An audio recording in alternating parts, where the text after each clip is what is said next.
doesn't make it impossible for you to do it. And so my biggest piece of advice for you is detach yourself from the timeline, manage your expectation, and understand that if you keep moving forward, even if it's an inch, even if it's a millimeter, it is undeniable that you will be able to reach your goal. All right, welcome to the Fit Vegan Podcast. I'm your show host, Maxime, and I'm the founder and CEO of Fit Vegan Coaching, a company that is on a mission to help 10,000 people get lean, thrive, and reduce their risk of chronic illnesses by 2033 and 1 million by 2050. I believe that having a fit, healthy body and mind is the foundation to living an incredible life, and this is what the show will give you if you choose to listen and implement. Enjoy the episode and have a great day. All right, good morning, everyone, and welcome to another episode of the Fit Vegan Podcast. Today, we're going to talk about how to stay on track with your transformation, how to get back on track with your transformation when you don't want to. All right. So this is, I think, a very important topic, way more important than how to structure your nutrition and how to structure your workout. Because at the end of the day, some of you have access to information or already to a workout plan or a nutritional plan that you can follow. But here's the thing that messes up most people's transformation is that when they go off track, they stay off track, right? And don't necessarily have the tools to be able to get back at it so that they can reach their goal. And so what I'm going to share with you today are tips to help you get back on track so you ultimately can reach the goal that you want. Whether it's to improve your body composition, to get more lean, more tone, build more muscle, lose 40 pounds, 60 pounds, 100 pounds, get some abs for the first time, do your first triathlon or whatever it may be. I'm going to be sharing with you some psychological tricks that you can use on yourself to get the job done. But before I get into those, I want to create a little analogy, a little image in your head so you can understand the road that I'm going to go on with some of those lessons. So let's just say that you are on a road and you're at one point at the starting point at the beginning, and at the end is your goal, whatever that may be, right? Putting on muscle, improving your body composition, losing 40 pounds, training for a race, whatever that may be. And along that path, there are speed bumps, there's stop signs, there's trees that are across the road. Like there's a bunch of obstacles to you getting there. It's not a clear path. So the first thing is a lot of people, the number one thing I've seen that screws people up in their transformation is a mismanagement of expectation. They, for some reason, think that they're going to get on this road and walk the whole way through until the end and think that there's not going to be any obstacles. That is not the truth. We've helped transform almost 800 people at this point. No one's ever had a perfect path. There's always something in the road. There's always going to be obstacles. There's always going to be curved, like speed bumps, trees, stop signs, little bumps on the side of the road. There's always going to be things that are going to be slowing down your progress and throwing you off track ultimately. And so the first thing is to know that there will be things in the path to slow you down and bring you off track. It'll never be a perfect straight path. So the first one is to manage your expectation, right? Now, as you kind of start to walk onto this road, a core understanding that I think we can all agree on is that if there was no obstacles and that you just continue to walk the road at, let's just say, we're going to grab steps at like 60 steps per hour. We all agree that if you continue walking, you would get to the end, right? Okay. Let's just say you are to walk at 40 steps per hour, right? Again, this is just a weird analogy. Like, I know it would be way more steps than that. You can walk in an hour. Let's just say 2,000 steps per hour. We all agree that if you walk 2,000 steps per hour continuously, you'd be able to reach your goal, right? As long as you don't stop. If you, let's just say we bring it down to 1,000 steps per hour, it'll take you twice as long. But if you continue walking, you'll still get to your goal. Now, let's just say that you take 1 step an hour. If you take 1 step an hour over and over and over again, eventually you will get to your goal. You will get to the end destination, right? So we all agree that if you continue to move forward, you will get to your goal. It's just the speed at which you're going to get there is going to change, right? Boom, perfect. We can agree on one thing. Now, we're going to throw in speed bump, branches in the road, stop sign, yellow lights, whatever it may be, like a light system. So when you start off your journey, you have all the best intentions. You're like, oh, I'm going to be perfect. I'm not going to miss my workouts. I'm going to be perfect with my nutrition. I'm going to do my meal prep. I'm going to buy my new gym outfit, my new running shoes. I'm going to get my gym membership. You're all excited, right? A little honeymoon phase. And then you start your journey and you're potentially able to kind of neglect certain areas of your life. Like, oh, I'm going to sleep a little bit less. I can get my workout in the morning and I'll still be able to spend time with my kids in the evening, and I'll work a little bit less or whatever it may be. But as you progress along, I don't know for you, but if you have less sleep after about a week, you're pretty tired, right? It might be a little bit more challenging for you to wake up that early morning to do the workouts. And so stressors from life, emergencies at your work, last minute projects at your work, activities with the kids, vacations, business trip, fight with your partner, forgetting to go to the grocery store and meal prepping, having a stressful day and ordering food in or having a glass of wine. Like, those are all things that tend to throw people off track, right? We can all agree. I know because I've coached over almost 800 people. I know that these things happen. So understanding that these are kind of part of life, right? Like sometimes, like for example, today when I'm recording this podcast, there is no food in my house. Ivy just left for a business trip for the poker stuff because she's the TV host for it. We didn't go grocery shopping. I've been busy all day, and currently I am starving. I forgot to go grocery shopping last night because I chose to spend time with Ivy, right? So I have two options. I can suck it up and go to a grocery store after, or I can order food in. I'm going to suck it up and go to a grocery store after and record this podcast while being hungry. Because I know I'm not going to die from being hungry, but I know that I'll feel terrible if I order food and it's going to make me feel like shit. Right. So it's a choice we have to make. So this is a part of life. It's part of life that there's last minute projects, emergencies, trips, vacations, all of these fun things. So understanding that life will kick you in the butt several times, sometimes per week, per month, you have to learn how to handle these situations. And so a few big sayings that we have inside of our coaching program, our Fit Vegan coaching program, is one, win the next meal. Right? There's going to be meals where you're going to be off track. And we know that as a coach and we expect it. It's a part of the game. And so if you have a meal where, again, you forget to go grocery shopping, you order food out and you go off track, hey, cool. Lesson learned. Prepare better next time. Now just eat your next meal that you're supposed to eat. Because if you played a game of compensation, of trying to eat less food the next day to compensate over like the maybe more processed junky food that you ate, if you're trying to do more cardio to compensate for some of the over food that you ate, then what's going to happen is you're going to start to develop an unhealthy relationship with food and exercise, and ultimately an unhealthy relationship with your body. And we don't want any of that. It's a vicious cycle that's really hard to get out of. And so the simple way to not get into that vicious cycle is to not get into it. And so if you have a meal where you go off track, simply focus on winning the next meal. We've had this happen in our program.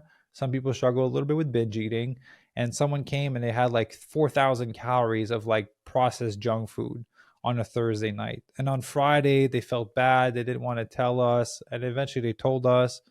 And our response is always the same. Hey, hope you had a good time. What's the lesson we can learn here? Just go back to eating your breakfast. Just go back to eating your lunch and your dinner and your smoothie, right? Like it doesn't serve anyone to try to compensate. Just win the next meal. And so basically what that does when you do that is it allows you to get back on track as fast as possible because, hey, I've been there personally as well, where I've had moments where I binged, not anymore, but back in the day when I had a bad relationship with food, I've binged on some donuts. And then the next day I was like, well, Monday's coming up in 4 days. So let me just wait until Monday to get back on track, right? Who's been there? I've been there, right? Or I'll wait for the next month, right? Because the next month is starting in like 1 week and a half. I'll just wait for the next month to get back on track. And some people sometimes just wait for the next New Year's resolution, right? So the longer you wait to get back on track, it's like you being on this road and just you stop walking. You literally stop walking, you stop trying to move forward. And then say in January of the next year, you restart walking on that path. Potentially you've backtracked a little bit because you put a little bit of weight on from being off for so long. And so the key is by winning the next meal, maybe you're not taking a full step forward. Maybe you're taking half a step forward. But hey, if you keep taking a bunch of half a steps, eventually you get to the end of the road. And so that's the key with winning the next meal. Now, the same principle applies to the workout. Win the next workout. right? We make our clients train between 3 to 4 times a week for the most part, because again, they're not training to be in the Olympics, so they don't need to train like a super athlete. They don't make a living out of working out where they get to do a competition and make millions of dollars. They have a job, they have family, they have obligations. We train our clients like real people because they have real lives. And so let's say you are to work out 3 to 4 times a week. That means that you have 3 to 4 days a week that you have off of your workouts. So that means that you can technically move your days of working out 3 to 4 times. So if you can't do your workout on Monday, great, just move it to Tuesday, right? On Tuesday, you do it. You're supposed to have another one on Thursday. You miss Thursday, great, just do it Friday. And you work out the next one, do it on Saturday, do it on Sunday. By having these days off, you're able to move things around. So focusing on winning the next workout is the same strategy. If you miss a workout, that's if you're on the road and you're not taking a step forward. You cannot move forward if you don't take a step. Even if you take an inch of a step, you're still moving forward, right? Like, I just want people to get that. If you literally walk 1 inch at a time, but over and over again, it is undeniable that you will get to your end goal. But the thing that when people slip off, they go backwards or they stop walking. You cannot get anywhere if you stop walking. The faster you get back on track, those small increments of progression make it undeniable for you to get to the goal that you want to. So that's the third thing. The fourth thing is for you to accept that you're going to mess up. I actually wrote fuck up on my notes, but I was trying to be more polite, but I still said it out loud, right? Understand that you will mess up. It is part of being human. You're not a robot. You have emotions. You have stressful days at work. You have your own conditioning, your own belief, your own value system. Self-sabotage kicks in. Be gentle with yourself. If you go off track, trying to analyze why, how could you have handled it better the next time? Win the next meal and win the next workout. That's it. That's the end of it. You don't need to beat yourself up. You don't need to wait a week to get back on track. You don't need to starve yourself or over exercise or whatever punishment you would do to make yourself feel better because you messed up, right? Like, just, cool, messed up. I can't do anything about it. If you're walking down a road to get to your goal and you step sideways and you're on the side of the road, are you going to be like, God damn, I walked sideways on the side of the road, let me sprint backwards 10 steps? No, you'd be like, it's just logical for me to get back on the road and to continue to move forward. Like, you don't need to make things worse because you stepped off track. You stepped off track, cool. All right, just back on track and keep walking and keep moving forward. That's all you have to do. And then the fifth thing is that analogy of road that I mentioned. There's going to be speed bumps in the road. So that might reduce the speed at which you're going to be moving forward, right? There may be trees in the middle of the road. That might take you a little bit longer, right? Maybe you have to walk around it. Maybe you have to lift it and get it out of the road. Maybe you have to cut it and move it to the side of the road. There may be, zones with like slower speed than others. But ultimately, the thing I want you to understand is that consistency will compound. If you continue to move forward, it is undeniable for you to reach your weight loss goal. And I had this reflection this morning as I was driving to the gym. Detach yourself from the timeline, right?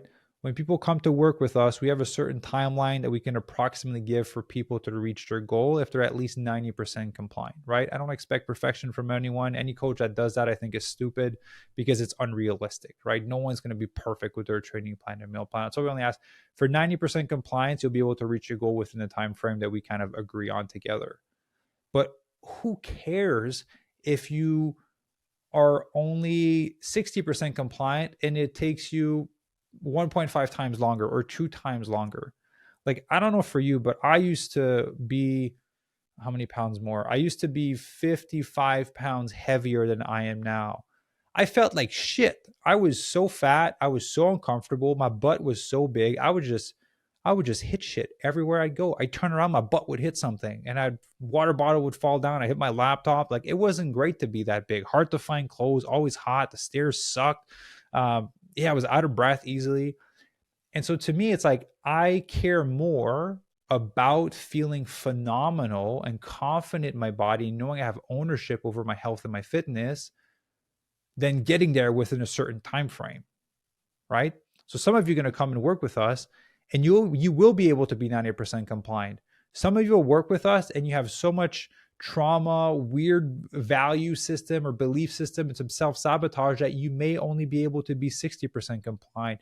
Who cares? We will continue working with you until you reach your goal. I care more about you reaching your goal than for you to be attached to this specific time frame when you understand that there's lessons, you have more lessons to learn than someone that's able to be 90% compliant.